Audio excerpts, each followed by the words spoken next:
참 예수님, 오늘은 4월 18일 부활 제2주간 화요일입니다.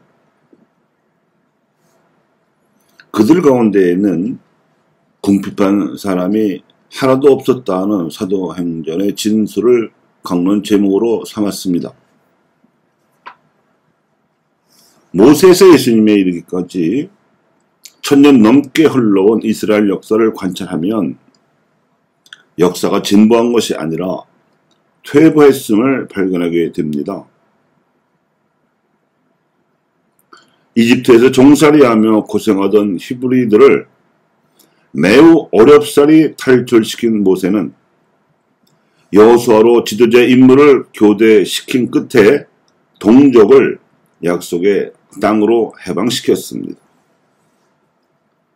그런데 막상 젖과 꿀이 흐르는 땅이라고 묘사된 그 약속의 땅에서 이스라엘 민족은 그 축복의 해방을 만끽하지 못했습니다.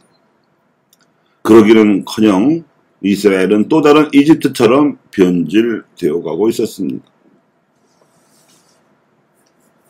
예수님 당시에 바리새인들 가운데 원로학자였던 니코데모는 예수님의 가르침과 기적에 관한 소문을 듣고 혹시 이분이 변질되어 버린 이스라엘을 개혁하고 파스카 과업을 이룩할 메시아가 아닐까 하는 기대를 품고 아직은 그분께 적대적이기만 한 의원들의 분위기가 부담스러워서 한밤중에 혼자서 예수님을 찾아왔습니다. 그러고는 단도직입적으로 파스카 과업을 이룩할 수 있는 방안에 대해 물었는데 그것이 예수님께서 선포하시던 복음의 핵심인 부활의 질문이었습니다. 구체적인 질문은 이러했습니다. 그는 예수님께 사람이 어떻게 다시 태어날 수 있는가 하고 여쭈었고 예수님께서는 그것은 육신의 일이 아니라 영혼의 일이고 사람이 아니라 성령께서 하시는 일이라고 알려주었습니다.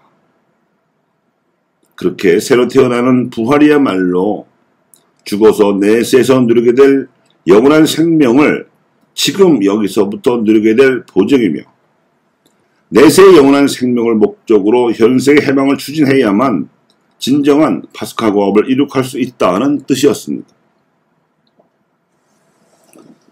공생활 동안 이런 니코데모와 별 다를 바 없는 수준으로 믿음과 깨달음이 지지부진했던 제자들이 부활하신 예수님을 뵙는 체험을 하고서는 생전에 가르치신 바가 진리임을 깨닫게 되었고 그에 따라 그분이 주신 부활의 기운으로 생전에 그분이 하셨던 기적도 일으켰습니다.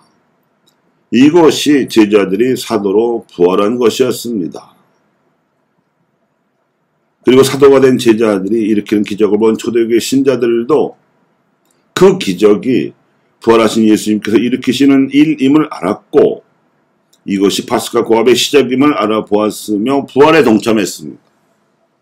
신자들이 한마음 한뜻이 된다는 것이 기적이었고 아무도 자기 소유를 자기 것이라 주장하지 않고 모든 것을 공동으로 소유한다는 것이 부활이었습니다.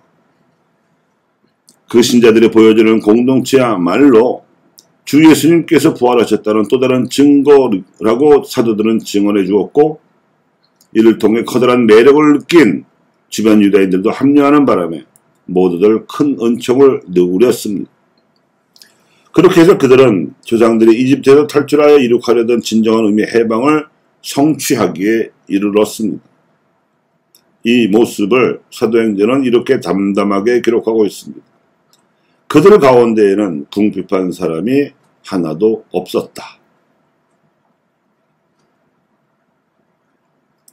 이것이 부활의 은총으로 나타난 역사상 최초의 교회 모습인 동시에 이 공동체를 확산하여 인류 안에서 보편적으로 일으켜야 할 파스카 과업의 씨앗이었습니다.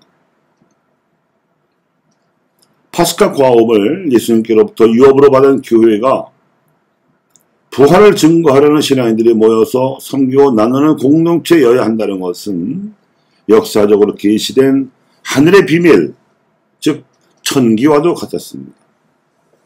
그런데 유감스럽게도 충세 1000년이 지나도록 이 천기가 성경 속에서만 감추어진 채 교회 역사 안에서는 이 목표가 종종 실종되었습니다. 그러다가 총기 넘치는 작가들이 이러한 천기를 누설하는 작품을 남기기도 했는데 13세기 이탈리아 작가 단테의 천국과 지옥이 그렇고 16세기 스페인 작가 세르반테스의 돈키호테가 그러하며 17세기 영국의 작가 존 밀턴이 쓴 신라권 같은 작품들이 그렇습니다. 19세기 중후반에는 영국의 존 러스킨이 포도원 일꾼의 비유를 해석하여 나중에 온 이 사람의 기도라는 작품을 펴내기도 했는데 이 책에서 그는 자본주의의 폐해와 정통 경제학이라는 자유방임주의를 신랄하게 비판하였습니다. 후세의 사가들은 예언자적 상상력을 발휘한 이들이야말로 진정으로 근세라는 새로운 시대를 열어젖힌 근세인이라고 평가하고 있습니다.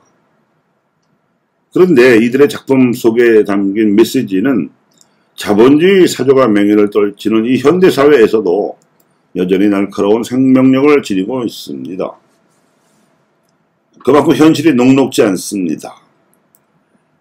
겉모습만 바뀔 뿐 본질은 그대로 진행 중이라는 말씀입니다. 결국 프란시스코 교황님께서 한국 주교단을 만나신 자리에서 교회가 복음적인 노선을 견지하라고 예언자적인 어조로 충고하셨는데 그것이 바로 가난한 이들을 위한 가난한 교회가 되라는 메시지였습니다. 이는 신자들이 하나님께 봉헌하는 정성을 교회에 쌓아두지 말고 하늘에 쌓으라는 말씀이었습니다. 그래야 교회가 나눈 만큼 궁핍한 이들이 없어지게 되어서 세상에 빛을 비출 수 있을 것이었습니다. 사회 경제적 차원에서 파스카 고압의 목표는 궁핍한 사람이 하나도 없게 되는 것입니다. 이 목표를 한시도 잊어버려서는 안 되는 것입니다. 이것은 모두가 부자가 되어 이룩할 수 있는 목표가 아니고 날도울 줄 아는 사람들에 의해서는 즉시 이루어지는 목표입니다. 그러므로 교우 여러분, 전체 교회가 가난한 이들을 위한 가난한 교회가 될 때까지 기다리지 마시고 바람에 불고 싶은 대로 불듯이 성령의 기운이 여러분의 혼에 세차게 불어서 생기 있는 영혼으로 부활하시기를 기도합니다.